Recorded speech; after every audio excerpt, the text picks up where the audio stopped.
company is coming for 20 years next year. So it's, of course, over the years, we adapted, to multiple systems. When I moved from the United States to the UK, the methodology of audit and accountancy totally different.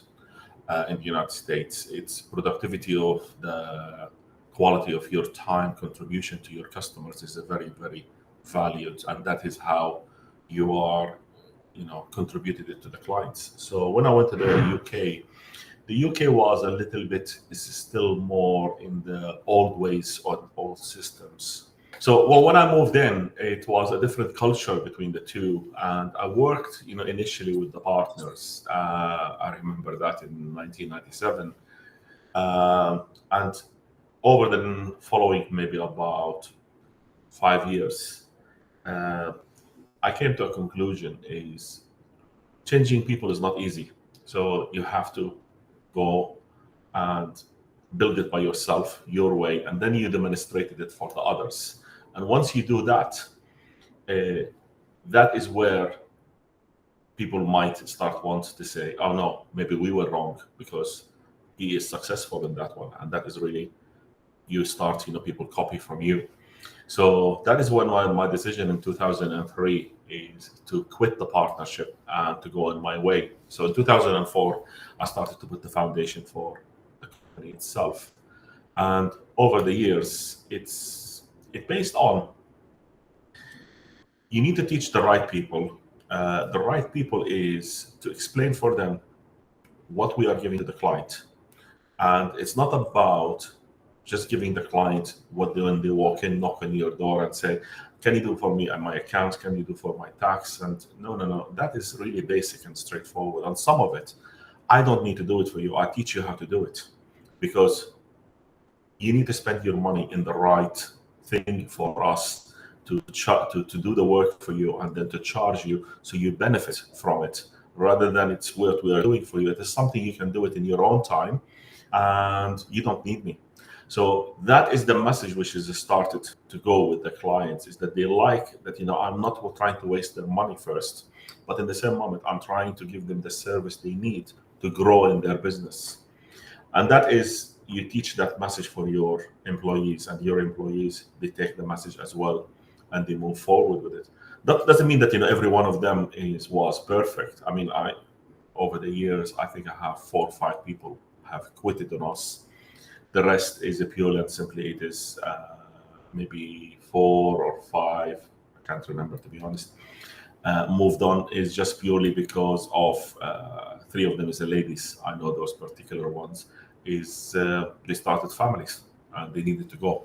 So what I'm saying is that, it's mainly we had that growth internally on the belief we are different.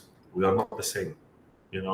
There is plenty of accountants. You can go and knock their doors, and maybe even cheaper than us, and maybe some of them more expensive than us. I don't care. I'll give you what you need from me, and what you can do in your in-house, do it.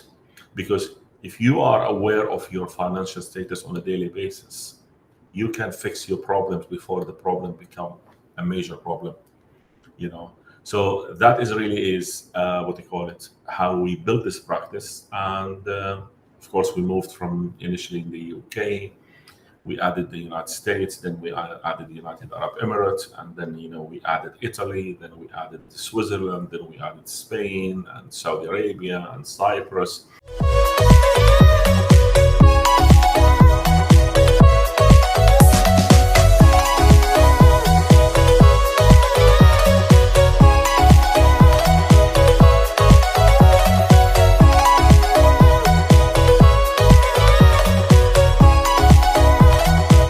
Things here, maybe one case for a client, but the other one, it is actually us as a company, and that is the pandemic.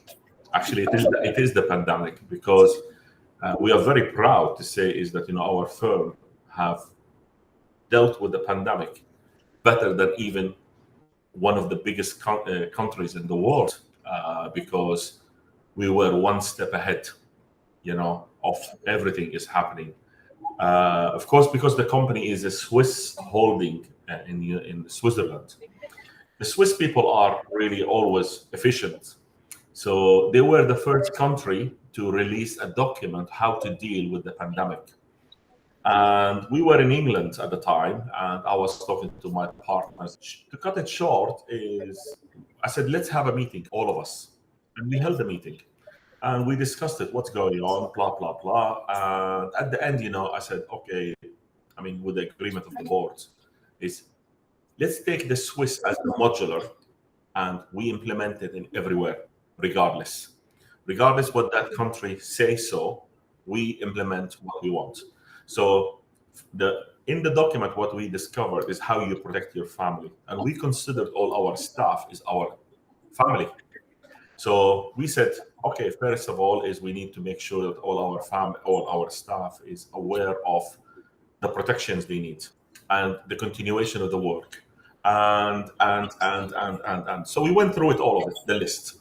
And we went in and we implemented it on every single, office. Of course, some of the offices, suddenly they discover that they have shortage in medication, shortage in protections and blah, blah, blah. So, of course, Dubai office was the office which is sending all other offices what they require, every single thing, name it. Our DHL bill was sky high, but just only sending, and when the Emirati government decided that no more sending materials outside Emirates, they made a restriction. We even made a joke. We said it's because of us, because we took everything from this country here to send it to our other offices globally and their families and everything. So, but the beauty of it is because we were one step ahead. All our staff, when our lockdown came in the United Kingdom, in the United States, in Spain, everywhere, it started to become really serious. All our staff, they were ready to go and work from home first. And all our staff, they were not worried. We secured a lot of the factuals, which is we need life carry on. And that allowed us to just be more concentrating on serving our clients and move on. And we were successful is that, our turnover increased by nearly 30%. Yes, there's a lot of other businesses, their turnover is increased, like Amazon, like Apple, like the technology companies, but that's because they needed to sell their products so they can work from homes. Ours, we are accountants, comparison technically to another accountants and investment houses. Those, they suffered, but we didn't. It's the other way around.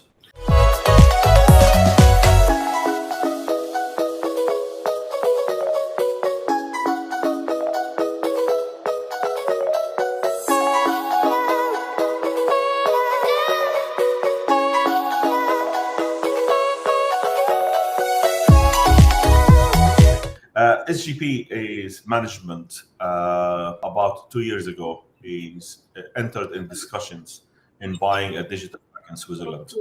And that is for completing the triangle between audit and accounting, between investments, and between, of course, providing a wealth.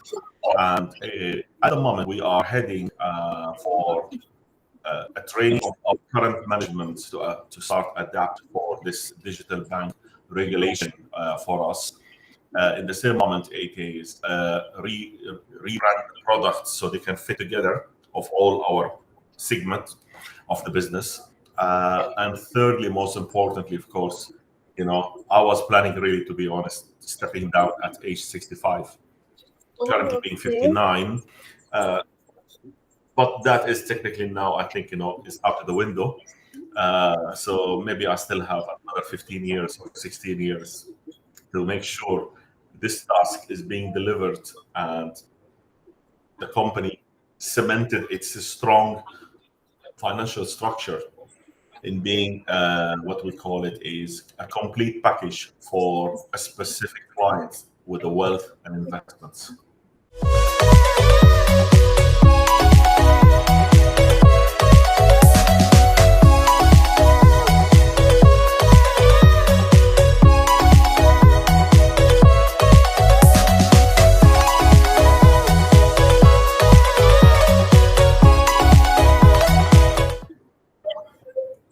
I don't see myself retiring, but I see myself as reducing my daily what do you call it, work agenda.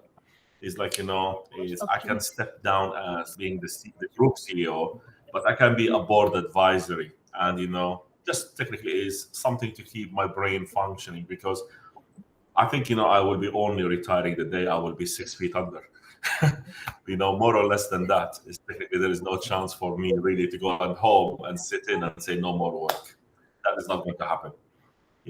It's the buzz of the work, the buzz of Okay. life, just carry on in my life.